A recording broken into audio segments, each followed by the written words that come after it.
Hollywood hates your heroes and despises a happy future for humanity. It's something we've been warning about for years here on the Pro Channel. But now, some of the biggest names in technology and real progress are catching on. It turns out that the celebrity prophets of doom and gloom are about to be finally zoomed right on out of the spotlight.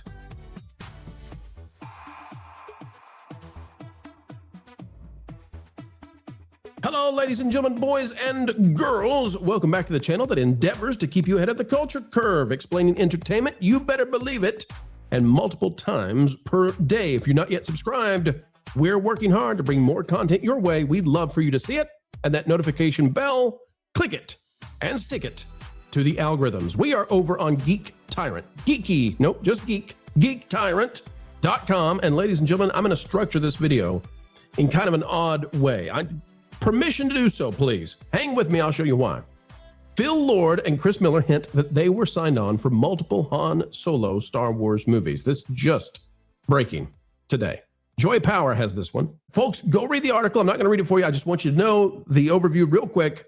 Phil Lord, Chris Miller, directors on Project Hail Mary. Not good enough for Lucasfilm. Not good enough for Star Wars. Not good enough for Kathleen Kennedy. Not good enough for Disney.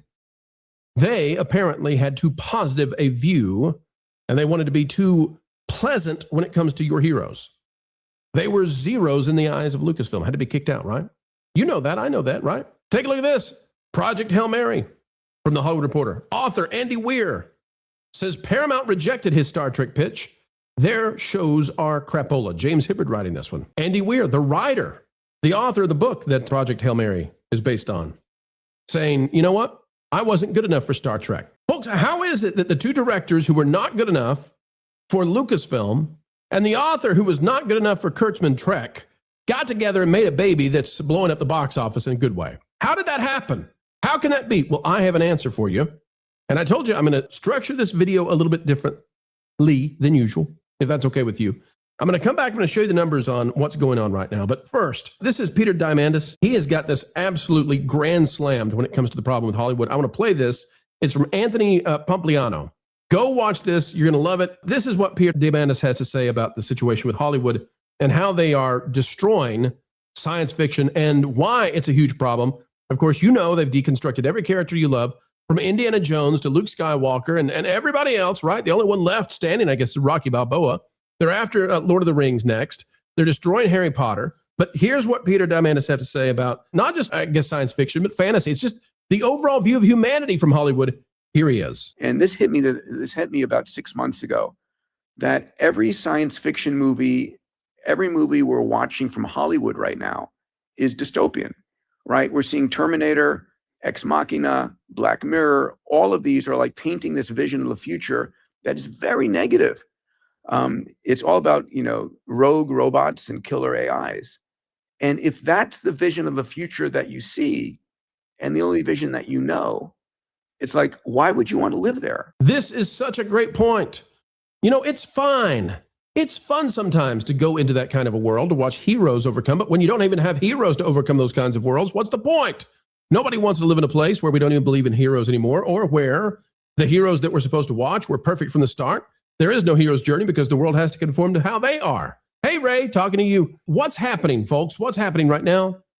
Well, it turns out that if you give people something to believe in, if you give folks a movie to go watch where there is a hero, where there is a future worth saving, where human lives do matter, where all of the folks, it's amazing. $300 million on a non-franchise film. We were told audiences only go to see franchise films. Remember? It's just sequels. You can't do this. You're not supposed to. You can't do that. How is it doing this? $300 million. And by the way, we predicted this yesterday on the Pro Channel. If you watched the video at the noontime release, we talked about the box office, and I said this is going to be about a 1-to-1 domestic to international box office return. And because of that, it's going to do phenomenally well. Guess what? We now have the full international numbers coming in, and we're getting closer to a full rollout worldwide. And it is starting to look like a 1-to-1. In fact, if you want to know what crazy looks like, the international drop from week 1 to week 2 was 5%. It had a 95% hold. It's unbelievable, okay? So we're at $300 million after 2 weeks in theaters for Project Hail Mary. Why?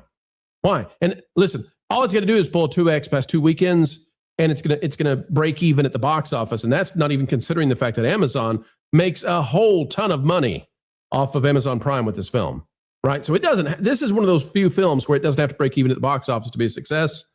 It's probably going to, because it needs to get 600 million, and it's halfway there in 2 weeks. So listen, I think it can do it. I don't know that it will, but I think it can. I think it can. I think it can. Project Hail Mary. And why? Because people are desperate for some kind of positive view of the future and positive heroes. They've been stripped away by Hollywood. Hollywood hates our heroes. They deconstruct them. They destroy them. They subjugate them. They subvert them. They won't show you your heroes anymore in a way that is any kind of thing to be looked towards to with awe or aspiration or inspiration. They hate it all. Let's go back to Peter for just a minute. Again, Peter Demandis. Here we go. So, when I was growing up, the story that impacted my life the most, the movies and the TV that impacted my life gave me this, wow, amazing future, was Star Trek. Star Trek really showed me what this incredible future in which humanity and technology were collaborating to make this amazing future for all of us. And don't forget, folks, that was also the vision of Walt Disney, right? It wasn't just Gene, it was Walt too. And remember what were they dreaming about? They were dreaming about an idea that there was a future worth working towards. There's a great, big, beautiful tomorrow. You know that, right? What's Epcot? Epcot is the experimental prototype city of tomorrow. Why? Because tomorrow is worth fighting for. It's worth striving for. But we've raised a generation of ninnies who believe that the oceans are going to rise and cover up, 50% of the land and destroy us all, and the sun's going to bake us to a crisp. They've been taught that we're parasites on the earth. They've been taught that we're a virus and that we need to be purged. And who's going to be the first to volunteer for that? Well, of course, the patriarchy, the stale, pale patriarchy. What a horrible future to believe in. What a horrible dystopian way to look at yourself. They've been taught that you have no purpose. There is no God. There is no meaning. There is no reason to the universe. It's all power and narrative. And Hollywood took that and ran with it in entertainment. Before I play more, I want to show you this to you. It's amazing. Here we go again. James Whittock out today. From Deadline, Andy Weir, Star Trek comments draw fire from Crime 101 author Don Winslow. Who cares? Oh, the trades do. Why do the trades care? Because they want you to know that Andy Weir better shut his mouth if he wants another movie. It's just too bad they don't control Amazon and they don't control the guys directing this film. Crime 101 author Don Winslow has hit out at Project Hail Mary novelist Andy Weir over his comments about modern Star Trek shows. Weir made a series of statements about Paramount's handling of the Star Trek universe on a podcast recently. That's the Critical Drinker podcast. They don't want to say the name because they don't want to give attention to Critical Drinker. And claimed he had a pitch turned down by Trek executive producer Alex Kurtzman. That was prompted, get back up here, love Starlink, but don't want to see that right now. That has prompted Winslow, who wrote the novella on which Bart Layton's recent Crime 101 pick was based, to respond on social media. Directly addressing Weir, this is what you need to see. This is how the game works. Directly addressing Weir, who also wrote The Martian, Winslow wrote, "Congrats on the success of Project Hail Mary and The Martian. I'm a real fan. But when you have your moment, don't use it to crap on other writers' work. For the record, Alex Kurtzman is a visionary writer, creator, producer, and you owe him an apology, writer to writer." So Kurtzman can destroy an entire franchise, have seasons canceled, be kicked out. You know the Ellisons are going to do it over at Paramount. And refuse Andy Weir and his pitch. And Kurtzman can do all of this stuff. He can destroy an entire economy at scale regarding the fantasy of the future and make it all about the message, as he declared at the Saturn Awards, right? That's the whole point. It's just ideology, right? It's just this modern, awful ideology that doesn't really believe in the future at all. He can do all of that, but if you dare criticize it, if you dare call it out, if you dare say, hey, wait a minute, we just made $300 million on a non-sequel. We're not supposed to be able to do this. How do we do it? Oh, by being positive about humanity.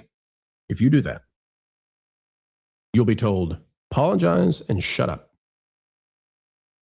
And frankly, I think some of the studios have had enough of it. I don't think they're listening to Winslow right now. I think they're listening to Andy Weir. We'll wrap this up with a little bit more from Peter Demandis. Here we go. And where is that I have two 14-year-old boys. Where is that for my kids? And so I reached out to a friend of mine, Rod Roddenberry, who's the son of Gene Roddenberry, the creator of Star Trek. Had a conversation with him. Then went out to Google, Mark Benioff from Salesforce, Kathy Wood from ARK Invest. And I came up with an idea I call the Future Vision X Prize. And so I raised about $5 million of capital to launch this X Prize idea. And what we're doing is we're challenging teams around the world to write a film, to produce a trailer for a movie that they would want to make that shows a hopeful, compelling, abundant vision of the future. Pause there. This is where we are, folks. We are at the point where Hollywood has failed us so badly, and heroes matter.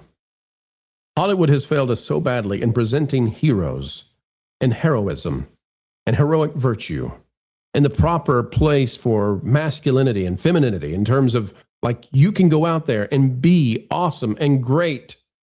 You don't have to be a beta in some way, either men or women. You can go out there and you can be the adventurer in a story. You can go make a difference. The world can be changed if you put yourself into the right place to do so.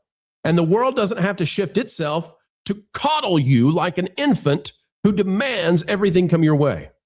Hollywood has failed so badly to present that with us that now we have a futurist, we have a technologist in Peter Diamandis who has to put out millions of dollars to say, dear teens, dear young people of the world, if you could imagine for a moment a hopeful future, if you could imagine a moment, a future worth fighting for, what would be that movie and what would be that trailer and what would be the hero that you could imagine? And putting millions of dollars out there because it turns out that young people in the world, the pendulum has shifted and they believe in the Epcot idea. They believe in the Star Trek idea. They believe in the Star Wars idea that there is a future worth fighting for and that we're not a virus on the planet. We might be adventurers of the solar system. We're conscious creatures. We're special. No matter if you look at a star and all the atoms and all the complexity that's in a star that burns so bright, it still has nothing in terms of complexity on the human brain. There's nothing more complex on the in the solar system, in the galaxy, in the universe, as far as we know, as the human brain and whatever the heck consciousness is. That's special. You're special. We're special. Everybody you meet on the street is special. Some people aren't nice, but a lot of people are, and everybody has something to teach you. Everybody has something that you can learn, and every story is made to be just that. We grew up sitting around the fires with the storyteller telling us about the dragons and the mammoths and all the things that you could do and be so that you could role play that out before you went on the hunt, before you faced the enemy in the field. It's still the reason that stories exist today. Beyond the theological, there's also the biological reason for stories to be what they are. And by the way, for stories to even matter, consciousness and free will must be real. We'll cover that another day. The bottom line, folks, Hollywood abandoned it all for postmodern wokeism. They kicked everything to the curb that mattered. They took your heroes and they shattered them, and they did it on purpose. They wanted to scatter your franchises into the dust. They wanted to make something new. They wanted to build something out of the ashes. It's the old playbook from the 1800s brought back again. And now futurists and technologists have realized they despise Hollywood just like, well, we've been forced to do. So what will we do? Build our stories again. Build our heroes again. Peter Diamandis here for the win. Folks, all of you get out there. You don't need millions. Make your own stories. Make your own epics. And get out there and make something epically grand. Just like Project Hail Mary did. Just like Andy Weir did. And ignore these Hollyweirds who say you can't, you can't, you can't. And when you do, apologize for doing so. No. Heroes matter. Stories matter. Legends matter. They give us something to aspire to. They reach us towards the monomyth. They send us towards something that might make us greater. They cause us to raise our vision to the sky. Folks, we'll keep aiming high. You do the same thing. And don't let Hollywood steal away your fun, your heroes, or what gets you up in the morning. We'll keep telling the tales that make all well and send us towards a better future. Ladies and gentlemen, that is the video for this afternoon. Thank you for joining us here on the Pro Show, or Pro Channel, that is. Pro Show is tonight, 9 p.m. We'd love it if you're there. It would be all right with us. You're welcome to hop in. Ladies and gentlemen, until we get the next time to spend time together, click the like button. And, folks, you know the line. Say it with me. Keep learning. Keep growing. And as always, keep having fun.